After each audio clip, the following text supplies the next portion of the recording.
Kalau kamu tahu perusahaan Om Bakri, perusahaan-perusahaan itu udah nggak lagi dipercaya investor. Semua itu awalnya gara-gara laporan keuangannya dimanipulasi.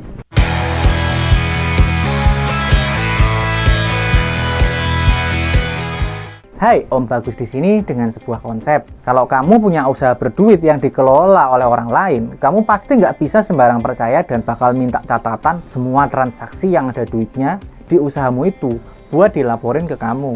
Soalnya pelaporan keuangan itu luar biasa penting supaya usaha bisa dikelola dengan baik. Bahkan menurut undang-undang, wajib hukumnya badan usaha PT atau perseroan terbatas bikin laporan keuangan. Laporan keuangan biasanya disusun setiap periode, tribulanan atau semesteran, yang itu biasa disebut laporan keuangan interim. Nanti sehabis capek periode setahun, laporan keuangan itu disebut laporan keuangan tahunan. Investor atau pemilik dan juga analis keuangan andalkan data perusahaan dari kinerja perusahaan buat tahu gambaran masa depan perusahaan dan juga seberapa besar nilai perusahaan itu sebenarnya. Salah satu data yang paling bisa dipercayai itu adalah laporan keuangan perusahaan, terutama laporan keuangan tahunannya. Laporan keuangan dipakai investor, analis, dan kreditur buat mengevaluasi kesehatan dan potensi perusahaan. Laporan keuangan bertujuan buat menyediakan informasi posisi keuangan, kinerja, dan perubahan posisi keuangan perusahaan yang berguna buat bermacam pihak yang punya kepentingan buat mengambil keputusan ekonomis. Laporan keuangan harus mudah dipahami, relevan, dan bisa diandalkan. Laporan keuangan punya manfaat yang beragam, tergantung dari sisi mana orang atau pihak tadi mandang perusahaan yang punya laporan keuangan.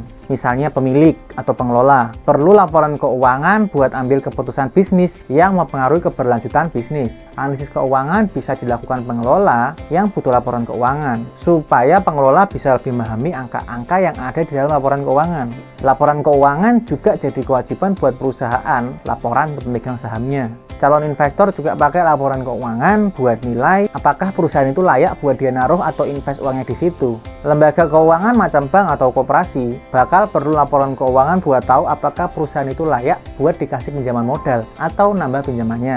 Jadi kali ini saya ingin menjelaskan tentang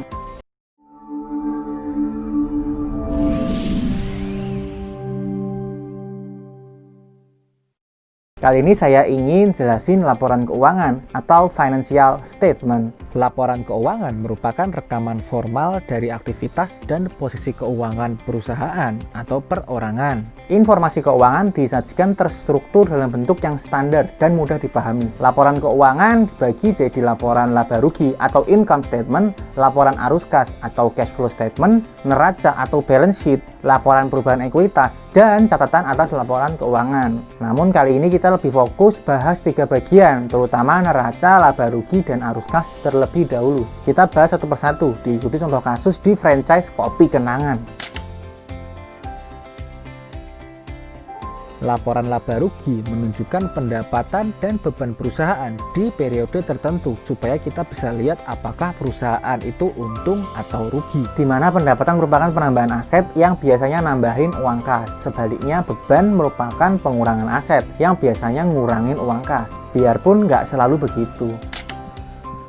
Laporan laba rugi ini biasanya laporan yang paling awal dilihat investor dan para pemangku kepentingan dari perusahaan. Soalnya laporan ini bisa liatin kondisi perusahaan untung atau enggak secara cepat. Biarpun sebenarnya perlu divalidasi lagi bener atau enggak pakai laporan lainnya. Pendapatan menunjukkan nilai penjualan minuman kopi dan beban menunjukkan biaya biji kopi, perawatan alat, listrik, dan gaji pegawai. Tapi kalau kita lihat lagi, pembelian mesin coffee maker nggak masuk ke dalam beban. Soalnya dengan beli mesin, warung kehilangan uang kas tapi dapat mesin.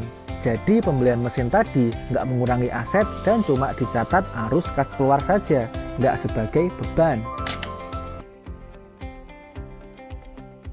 Laporan arus kas menunjukkan besar uang kas perusahaan yang berubah di periode tertentu. Baik adanya arus kas yang masuk maupun yang keluar, dan dibagi jadi arus kas untuk aktivitas operasi, arus kas untuk aktivitas investasi, dan arus kas untuk aktivitas pendanaan.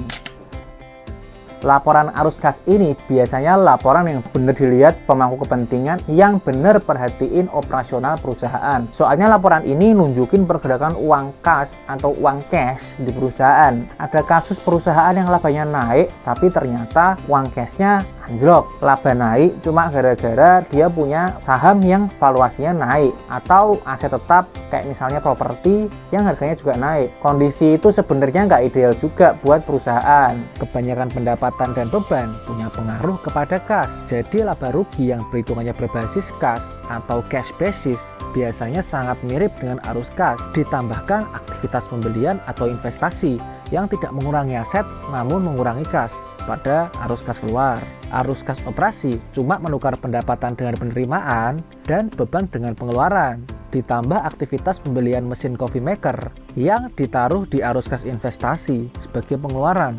Soalnya pembelian alat tersebut termasuk investasi aset. Selain itu, franchise juga mencatat pinjaman yang masuk di arus kas pendanaan sebagai penerimaan. Neraca memperlihatkan kondisi apa yang dimiliki perusahaan pada periode yang ditentukan. Neraca dibagi jadi aset, liabilitas, dan ekuitas yang punya rumus aset sama dengan liabilitas plus ekuitas.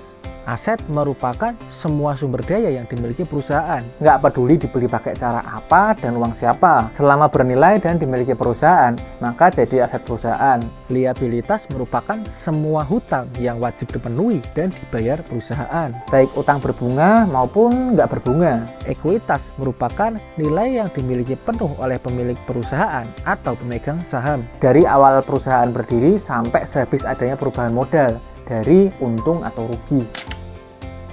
Neraca ini salah satu laporan yang lumayan jarang dilihat investor, tapi justru diperluin banget buat orang keuangan, soalnya bisa nunjukin secara detail apa aja yang dipunya perusahaan, terus apa aja masalah yang ada dan mungkin bisa muncul dari posisi keuangan perusahaan waktu neraca itu dicatat. Balik lagi ke contoh kasus franchise kopi kenangan.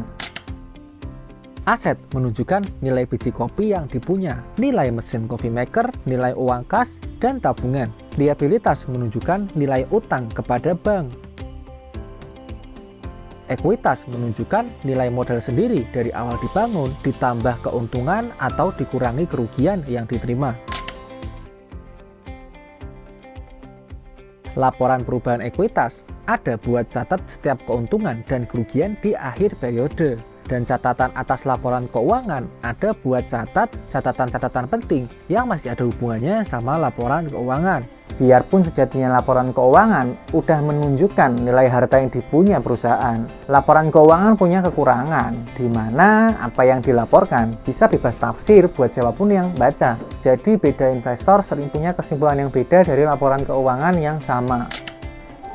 Contohnya ada investor yang berminat beli franchise kopi kenangan yang kamu punya. Tapi salah satu investor ada yang heran, kenapa kok cuma usaha franchise aja punya utang yang cukup besar. Dan dia tafsirkan usaha itu nggak dikelola baik sebelumnya. Padahal utang itu dipakai buat ekspansi, beli mesin kopi baru alias utang yang produktif. Jadi buat baca laporan keuangan, penting buat nyertain laporan dari periode sebelumnya. Dan kalau bisa laporan dari usaha sejenis lain buat jadi pembanding. Jadi nggak bisa sekedar tarik kesimpulan dari laporan satu perusahaan di satu periode aja. Terakhir mari kita rangkum, laporan keuangan baik interim atau tahunan dibagi jadi laporan laba rugi, arus kas, neraca, laporan perubahan ekuitas, dan catatan atas laporan keuangan. Laporan laba rugi juga menghitung yang namanya laba atau rugi, yang sebenarnya penjumlahan dari pendapatan kurang beban.